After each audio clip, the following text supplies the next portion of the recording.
Hey, it's Scott at Swiss Marine Watches. Today we're showing you how to set the time and date on a vintage Omega 1342 quartz watch. We're going to use a case knife to remove the case back here, and we'll show you the 1342 movement. And if your movement looks like this one, then you're on the right video. We'll zoom in a little bit and let you get a good look. This movement's ticking away nicely. You can see the gears turning, and it's ready to go.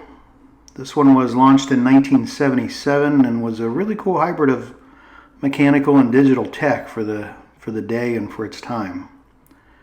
So let's put that case back on and get on with the setting procedure.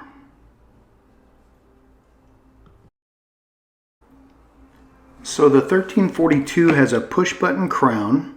You're going to need something rigid to be able to press and hold the button with a good amount of force. I'm using a pin pusher here, but you can use a toothpick, a pen tip, whatever you have available that'll be able to just push and hold that button. You're going to push and hold for 4 to 5 seconds, and then within 1 second, push again and hold the button to advance the minute hand like we have here. So let's say we're going for 2 o'clock here, and we'll release the button when the minute hand gets to the right time, and there we go. So now let's set the date. Let's say we're on the 9th here. Let's say that we want to be on the 10th. You're going to pull that crown out to the first and only position and rotate to get that hand around until it changes over. So that's 2 a.m. and now we're on 2 p.m. We can push that crown back in and we're good to go. So another couple of cool things, you can synchronize the watch to exact seconds. Just push and hold the button and it'll stop the seconds hand and then release when you're in sync.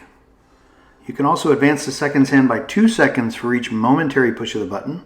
If you're a little behind the mark, you need to catch up, you can advance it quickly. Pretty cool stuff. And there you go. So there you go. That's how you set the 1342 movement by Omega. Really cool old piece of tech. These vintage watches are really neat. Hope this helps you guys. More videos on the way. Thanks for watching. Take care.